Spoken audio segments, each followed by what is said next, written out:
Hey guys, today we're back with another review, and today on the channel we'll be reviewing the AR500TargetSolutions hostage target. Stay tuned for this one.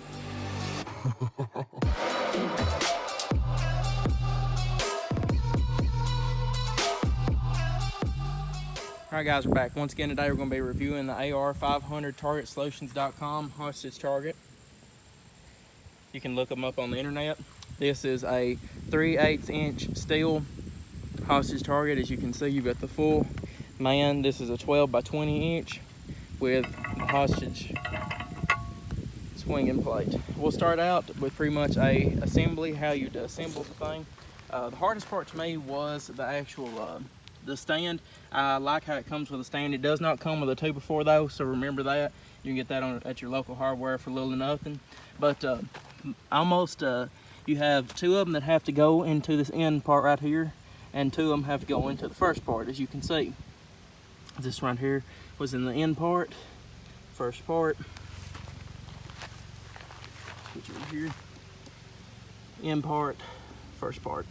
So it wasn't really hard to build. What I actually done was built the base, and then I took the 2x4 and I stuck it to the end of it, and I actually tamped it down in there. If you was using two people, it's a lot easier to do that than if you was only using one person. But if you only have one person, that's what I would recommend doing, is exactly how I done it, just tamping it in there.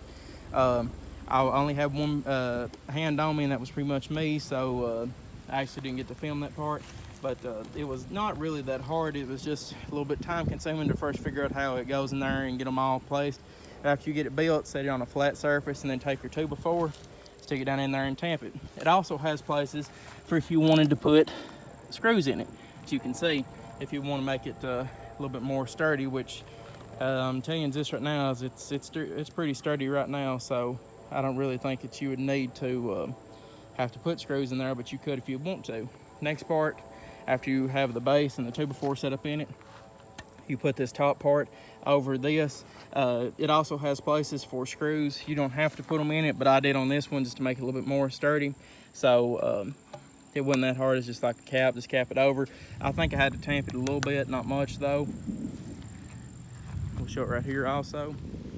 Sorry, it started raining on us a little bit, but like I was saying, you actually have to bolt these two pieces together. They don't come together from factory. It's pretty simple. All you have to do is just put them together. It comes with 3 screws, as you can see, with nuts and washers on them, and you just put it through it, and you have to tighten them up with the actual wrench. You can't hand tighten them. But anyways, you can see right here, they wasn't too bad. You just probably would want to sit this right here on a table or something if you'd like to, and then just set this on the outside of the table or off the table and just screw them in, so that wasn't bad at all. This part right here, as you can see, just slides down in here. There wasn't no kind of assembly for that.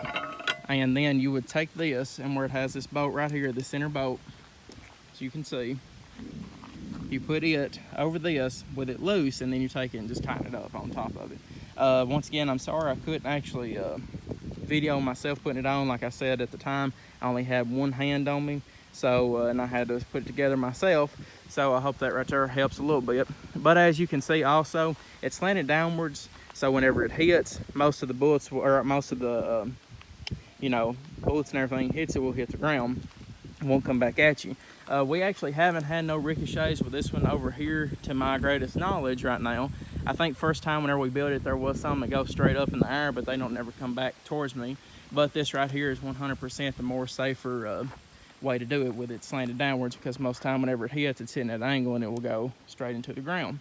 So that's just something that I always really think about, because safety first and everything. But now we'll go ahead and take a few shots at it now. I've got a few different rounds we'll shoot at it just to see what happens. But like I was saying earlier, you can shoot this pretty much with anything. Well, it's 3/8 inch steel, so what they recommend for it is anything with pretty much a 308 or under.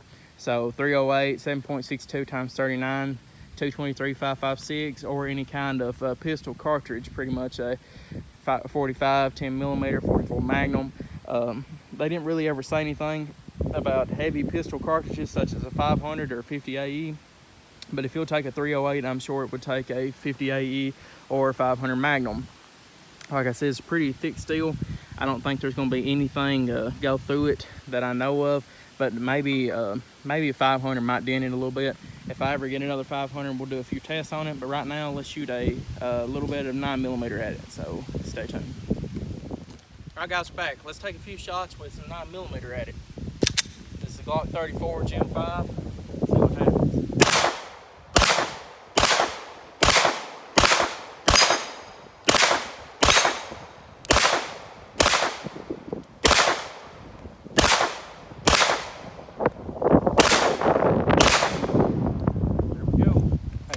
Shots out of it real quick.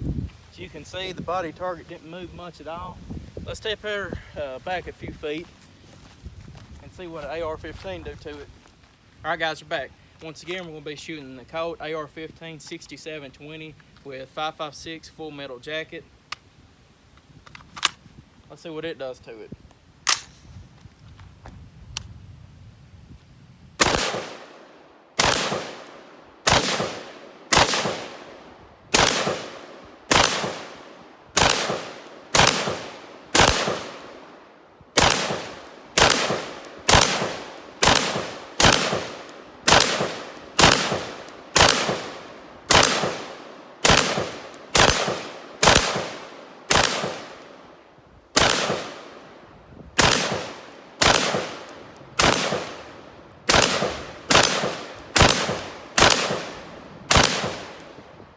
Load hung open.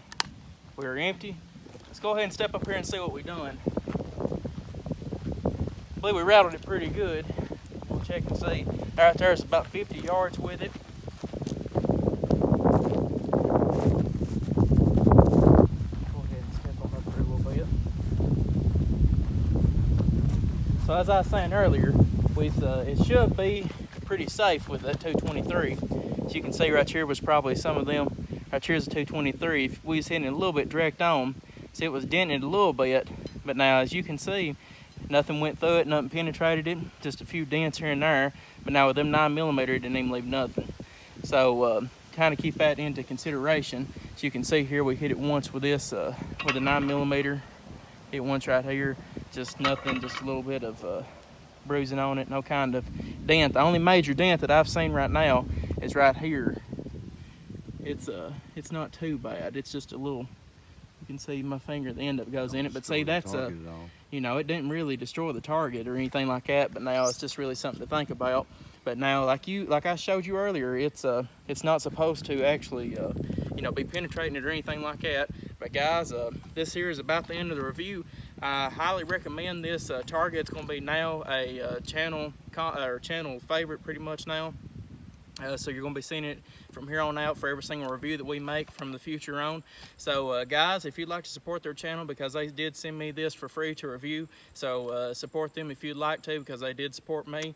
But check out their channel, AR500TargetSolutions. This is a 12 by 20 3/8 inch stick steel. You can buy it also in 1/2 inch stick steel if you'd like to, and this retails for right at $179. So guys, I appreciate y'all viewing. Like and subscribe for more gun reviews, target reviews, and everything else, and I'll see you all in the next video.